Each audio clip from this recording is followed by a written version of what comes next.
सोनू के पापा आ गए? सैलरी मिली क्या? नहीं माया, मालिक ने कहा है कि इस बार सैलरी लेट मिलेगी। क्या? सैलरी लेट मिलेगी? अब मैं सोनू को कैसे समझाऊं? वो मेले में जाने की जिद लगाए बैठा है। कुछ दिन बाद जन्माष्टमी है और अब तक मैंने कान्हा जी के लिए भी कपड़े नहीं खरीदे हैं।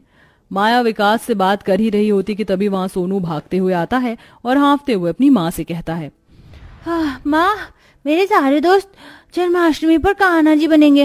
मुझे भी कान्हा जी वाले कपड़े चाहिए। बेटा, कान्हा छोटे बच्चे बनते हैं और तुम तो 10 साल के हो गए हो। अब तुम्हें कान्हा बनने की जरूरत नहीं है क्योंकि अब तुम समझदार हो गए हो।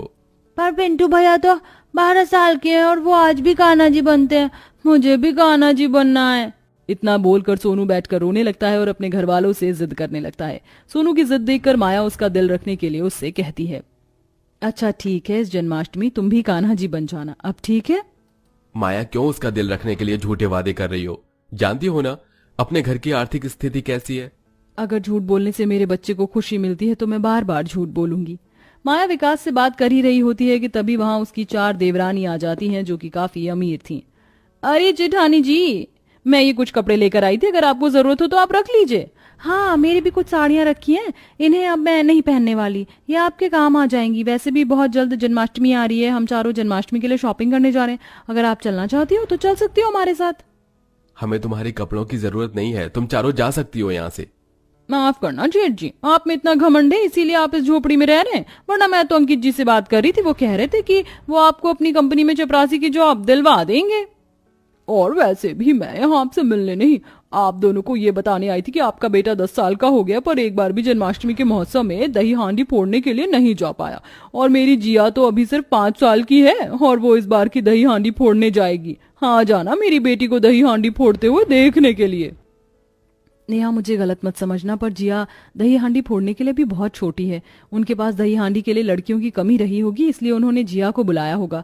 पर तुम एक माँ हो, तुम तो जानती हो ना तुम्हारी बेटी की भलाई किसमें है। देखो, जिया मेरी भी बेटी जैसी है, इसलिए मैं तुम्हें सलाह दे रही हूँ। अभी मौका है, जिया का नाम इस कंपटीशन से हटवा दो। माया की चारों देवरानियों के अंदर अमीर होने का काफी घमंड था। वो चारों हर समय शॉपिंग और पैसे उड़ाने में लगी रहती थी। अब इसी तरह से समय गुजरता है और देखते ही देखते जन्माष्टमी का दिन नजदीक आ जाता है। मेरे पास तो सिर्फ 200 ही रुपए बचे हैं। इनमें तो ना दूध आएगा, ना चीनी और ना ही लड्डू गोपाल के लिए कपड़े और गहने। अब मैं क्या करूं? सोनू भी जिद लगाए बैठा है कि उसे भी कान्हा जी बनकर दही हांडी के कंपटीशन में शामिल होना है। हे कान्हा जी, अब आप ही रास्ता दिखाओ। जहां एक तरफ माया अपनी गरीबी से परेशान थी तो वहीं दूसरी ओर उसकी चारों देवरानी को इतना भी नहीं पता था कि जन्माष्टमी क्यों मनाई जाती है और किस लिए मनाई जाती है। और माया की चारों अमीर देवरानी आपस में बैठकर जन्माष्टमी का प्लान बनाती हैं। सुमन, कविता, मैंने तो जन्माष्टमी की शॉपिंग कर ली है। ये देखो मेरी चूड़ियां। ये चूड़ी मैं अपनी साड़ी पर पहनूंगी सुबह के टाइम, फिर दोपहर में मैं ये सूट पहनूंगी भारी वाला, और रात को फिर से मैं साड़ी पहनूंगी और किसी हीरोइन से कम नहीं लगूंगी। मेले में सबकी नजर मुझ पर ही होगी। वैसे पता है दीदी आपको, आज जब मार्केट में मैं अपने लिए सैंडल लेने के लिए गई थी तो मैंने हमारी उस गरीब जेठानी को देखा। पता नहीं वो कैसे छोटे छोटे खिलौनों के लिए कपड़े खरीद रही थी। क्या छोटे छोटे खिलौनों के कपड़े? अरे हाँ, एक तरह से उन्होंने घर में जो छोटा सा लड्डू गोपाल रखा है वो भी कोई खिलौने से कम थोड़ी ना है। उसी के लिए कपड़े ले रही होंगी, क्योंकि खुद के लिए तो वो कपड़े ले नहीं सकती। माया की चारों देवरानी माया की गरीबी का मजाक उड़ाती हैं और खुद बैठकर जन्माष्टमी की प्लानिंग करती हैं। अब समय यूं ही गुजरता है और जन्माष्टमी का दिन आ जाता है। जन्माष्टमी वाले दिन नेहा, कविता, सुमन और विनीता चारों तैयार हो जाती हैं और अपने बच्चों को राधा कृष्ण बना देती हैं। तो वहीं दूसरी ओर माया खुद तैयार न होकर सबसे पहले लड्डू गोपाल को नहलाती है और उन्हें नए कपड़े पहनाती है। माफ करना कान्हा जी, इस बार मैं आपके गहने नहीं ला पाई, पर आपकी कृपा रही तो अगली बार मैं आपको गहने भी पहनाऊंगी। माँ, तुमने तो कहा था कि तुम मेरे लिए भी कृष्णा वाले कपड़े लाओगी और मुझे कान्हा बनाओगी, पर तुमने तो मुझे आज भी वही पुराने कपड़े पहना दिए और कान्हा जी को नए कपड़े पहना दिए।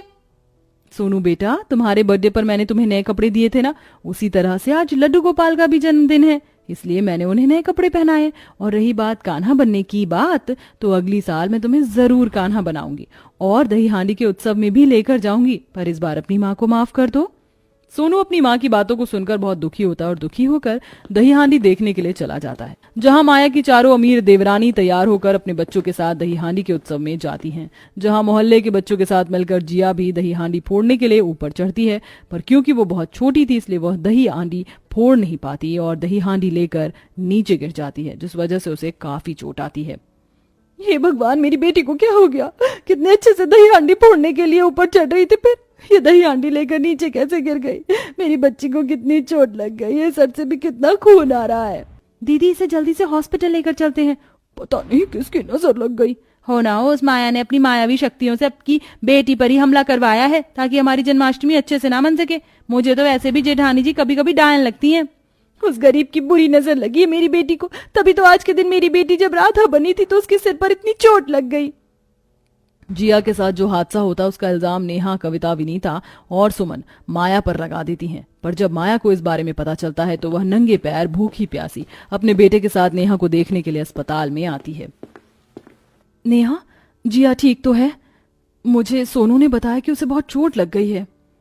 तो आप यहाँ खुद चलकर आ गई मेरी बेटी को देखने? क्यों? मेरी बेटी को आईसीयू में देखकर खुशी मिल रही है ना आपको? अब तो आपके कलेजे को ठंडक मिल गई होगी ना। आप ही थी जो नहीं चाहती थी कि मेरी बेटी इस कंपटीशन में शामिल हो। आपकी वजह से आज मेरी बेटी की ये हालत हुई है। नेहा, तुम ऐसा क्यों कह रही हो? मैंने तो तुम्हें बस सलाह दी थी कि तुम जिया को दही हांडी फोड़ने के लिए ना जाने दो, क्योंकि अभी जिया बहुत छोटी है, वो दही हांडी को नहीं तोड़ पाएगी क्योंकि दही हांडी काफी ऊपर होती है। आप जैसे गरीबों को हम बहुत अच्छे से जानते हैं जेठानी जी। आप जैसी गरीब औरत अपनी अमीर देवरानियों से जलती है और उन्हें बद्दुआ देती रहती है। आप ही की बद्दुआ का नतीजा है जो बेचारी जिया आज हॉस्पिटल में है। अपनी देवरानियों की बातें सुनकर माया को बहुत बुरा लगता है और वह रोती हुई वहां से अपने घर चली जाती है और कान्हा के सामने हाथ जोड़कर जिया के लिए प्रार्थना करने लगती है। हे कान्हा, अगर मुझसे या मेरी देवरानी से कोई गलती हुई है तो उनकी सजा मुझे दे दीजिए, पर उस बेचारी बच्ची को ठीक कर दीजिए। आज जन्माष्टमी का त्योहार है और आज के दिन वह आईसीयू में है। इस जन्माष्टमी में मुझ गरीब की आपसे विनती है, आप जिया को ठीक कर दो ताकि मेरे सर से एक कलंक मिट जाए। इतना बोलकर माया फूट फूट कर रोने लगती है। विकास उसे समझाने की कोशिश करता है पर वो बस जिया के लिए प्रार्थना करती है और तभी वहां सुमन भागती हुई आती है और माया से कहती है, दीदी, जिया की हालत बहुत खराब है। डॉक्टर ने कहा उसे खून की जरूरत है और हमारे घर में किसी का भी ओ पॉजिटिव ब्लड नहीं है। बस आप ही हो जो जिया की जान बचा सकती है, क्योंकि आपका ही ब्लड ओ पॉजिटिव है। माया, तुम जल्दी से हॉस्पिटल जाओ, मैं सोनू को लेकर आ जाऊंगा। इस वक्त हम एक परिवार हैं और हमारे घर के सदस्य को हमारी जरूरत है। माया सारी पुरानी बातों को भूलकर जल्दी से सुमन के साथ हॉस्पिटल जाती है और जिया को खून देती है, जिस वजह से जिया की हालत में सुधार आता है और उसकी जान बच जाती है। जेठानी जी, मुझे माफ कर दीजिए। अमीरी के घमंड में मैं इतनी अंधी हो गई थी कि हर चीज का दोषी मैं आपको ठहराने लगी, ये जानते हुए भी कि आज हम जिस मुकाम पर हैं वो सब कुछ आपकी और जेठ जी की बदौलत है और शायद इसीलिए मेरी आंखें खोलने के लिए भगवान ने ये लीला रची। हाँ दीदी, आज आपकी वजह से ही जिया की जान बच पाई है, वरना आज तो हम अपनी जिया को खो ही देते। नहीं कविता, नेहा, सुमन, विनीता, जिया की जान मैंने नहीं स्वयं कृष्ण जी ने बचाई है। मैं तो बस उसे बचाने का एक जरिया थी। इतना बोलकर माया बेहोश हो जाती क्योंकि माया ने सुबह से कुछ नहीं खाया था और जिया को खून दिया था, इस वजह से उसे कमजोरी हो जाती है और वो बेहोश हो जाती है। पर कुछ देर बाद जब माया की आंख खुलती है तो वो देखती है कि उसका पूरा परिवार उसके साथ खड़ा है। तुम ठीक तो हो ना माया? चलो 12 बजने वाले हैं, घर चलकर कान्हा जी की पूजा करते हैं और उन्हें भोग लगाते हैं। हाँ दीदी, कान्हा जी को भोग लगाकर आप अपना भी उपवास खोल लीजिए। पर प्रसाद तो बना ही नहीं, मैं कान्हा जी को भोग कैसे लगाऊं?